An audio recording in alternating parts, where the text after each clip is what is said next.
1979 ഇസ്ലാമിക വിപ്ലവത്തിന് ശേഷം ഇറാനിൽ സ്ത്രീകൾക്ക് യാതൊരുവിധ സംരക്ഷണമോ സുരക്ഷയോ സ്വാതന്ത്ര്യമോ ഇല്ല എന്ന് നമുക്ക് എല്ലാവർക്കും അറിയാം. ഇസ്രായേലിലെ പ്രധാനമന്ത്രിയായിട്ടുള്ള ബെഞ്ചമിൻ നെതന്യാഹു പറഞ്ഞത്, ഞങ്ങൾ ഇറാനെ തിരിച്ചു കൊണ്ടുവരും, അതായത് ഇറാന്റെ സ്ത്രീ സ്വാതന്ത്ര്യമടക്കമുള്ള ആ പ്രതാപകാലം ഞങ്ങൾ തിരിച്ചു കൊണ്ടുവരും, ഖമനേയിയുടെ ഭരണം അവസാനിപ്പിക്കും.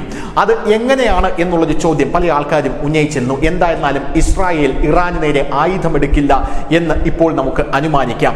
അമേരിക്കയും ഇസ്രായേലും കൂടി ചേർന്ന് ഇറാനിൽ ആഭ്യന്തര കലാപം ഉണ്ടാക്കാനുള്ള ശ്രമങ്ങളാണ് ഇപ്പോൾ നടത്തിക്കൊണ്ടിരിക്കുന്നത് എന്ന റിപ്പോർട്ടുകൾ നേരത്തെ തന്നെ പുറത്തു വന്നതാണ്. അതിന്റെ ഭാഗമായി 30% ആൾക്കാർ ഇറാനിൽ ക്രിസ്ത്യൻ മതത്തിലേക്ക് കൺവേർട്ടായി മാറിയിരിക്കുന്നു. ലോകത്തെ ഏറ്റവും കൂടുതൽ ക്രിസ്ത്യൻ മതം വളരുന്ന ഒരു രാജ്യമായി ഇറാൻ, ഇസ്ലാമിക രാജ്യം മാറിയിരിക്കുന്നു എന്ന് നമുക്ക് എല്ലാവർക്കും അറിയാം. പോരാത്തതിന് ഇറാനിലുള്ള പല ആൾക്കാരും മരണപ്പെടുമ്പോൾ, ഇറാനിലുള്ള പല ഭീകരന്മാരും മരണപ്പെടുമ്പോൾ അവിടെയുള്ള സ്ത്രീകളുടെയൊക്കെ ആഹ്ലാദം എന്ന് പറയുന്നത് നമ്മുടെ ലോകത്തെ പല സ്ഥലങ്ങളിൽ നിന്ന് കണ്ടതാണ്.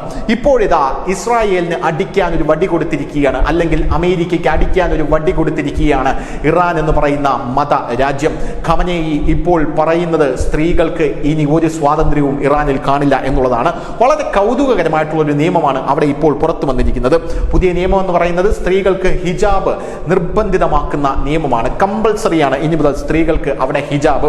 നേരത്തെ തെഹ്സ അമീനി എന്ന് പറയുന്ന സ്ത്രീ ഹിജാബ് ഇടാതെ അവിടെ പ്രതിഷേധിച്ചതിനെ തുടർന്ന് തെഹ്സ അമീനിയെ പിടിച്ചുകൊണ്ടുപോയി കത്തിച്ചു കളയുന്ന ഒരു കാഴ്ച നമ്മൾ കണ്ടതാണ്. ഇതോടുകൂടി വലിയ മൂവ്മെന്റ്, ആഭ്യന്തര യുദ്ധം തന്നെ അവിടെ തുടങ്ങിയതാണ്. സ്ത്രീകളെല്ലാം തെരുവിലിറങ്ങി ഖമനേയിയെ എതിർക്കുന്ന ഒരു കാഴ്ച കണ്ടതാണ്. അതിനുശേഷം ഇറാൻ ഭരണകൂടം ചെറുതായി ഒന്ന് അയഞ്ഞു. ഇസ്രായേൽ ഇറാനിലേക്ക് വലിയ രീതിയിലുള്ള യുദ്ധപ്രഖ്യാപനം നടത്തി. ഇറാൻ ഒന്ന് അയഞ്ഞെങ്കിലും അതിനുശേഷം ഇറാൻ വീണ്ടും ഒരു നിയമം കൊണ്ടുവന്നു. അത് വിചിത്രമായിരുന്നു. അതായത് ഹിജാബ് ധരിക്കാത്ത സ്ത്രീകൾക്കായി ഒരു ക്ലിനിക്ക് തുടങ്ങുന്നു എന്നുള്ളതായിരുന്നു. ഹിജാബ് ധരിക്കാത്തത് മാനസിക പ്രശ്നമാണ് എന്നാണ് ഇറാൻ പറഞ്ഞിരുന്നത്. എന്നാൽ ഇപ്പോൾ വരുന്ന നിയമം അതിലും കൗതുകകരമായിട്ടുള്ള ഒരു നിയമമാണ്. പുതിയ നിയമം അനുസരിച്ച് ആർട്ടിക്കിൾ 60 പ്രകാരം, അതായത് പുതിയ നിയമത്തിലെ ആർട്ടിക്കിൾ 60 പ്രകാരം ഹിജാബ് ധരിക്കാത്ത സ്ത്രീകൾക്ക് ഒന്നുകിൽ പിഴ, അല്ലെങ്കിൽ കഠിന തടവ്, അല്ലെങ്കിൽ ചാട്ടവാറടി എന്നിങ്ങനെയാണ് ആ നിയമം പോകുന്നത്. ഈ കുറ്റം വീണ്ടും ആവർത്തിച്ചാൽ 15 വർഷം കഠിന തടവ് വരെ അനുഭവിക്കേണ്ടി വരും.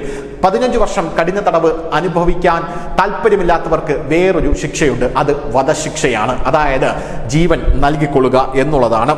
ഡ്രസ് കോഡ് ലംഘിക്കുന്നവർ എല്ലാം തന്നെ ക്ലിനിക്കിൽ പോകണം, അതായത് മാനസിക ആരോഗ്യത്തിന് ചികിത്സ തേടണം. പോരാത്തതിന് ഹിജാബ് വിരുദ്ധ ആശയം ഇറാനിൽ പ്രചരിപ്പിക്കുകയാണെങ്കിൽ 10 വർഷം വരെ തടവും 12,500 പൗണ്ട് പിഴയും ഈടാക്കാനും ഈ നിയമം പറയുന്നുണ്ട്.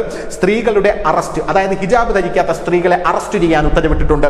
അങ്ങനെ അറസ്റ്റ് ചെയ്യുമ്പോൾ ആ അറസ്റ്റിൽ ആരെങ്കിലും ഇടപെടാൻ വന്നു കഴിഞ്ഞാൽ അവർക്ക് ചാട്ടവാറടി നൽകാനും തീരുമാനിച്ചിട്ടുണ്ട്. ചാട്ടവാറടി മാത്രമല്ല, നേരിട്ട് ജയിലിലേക്ക് അവരെ പറഞ്ഞുവിടുകയാണ് ചെയ്യുക, വിചാരണ പോലും ഇല്ലാതെ.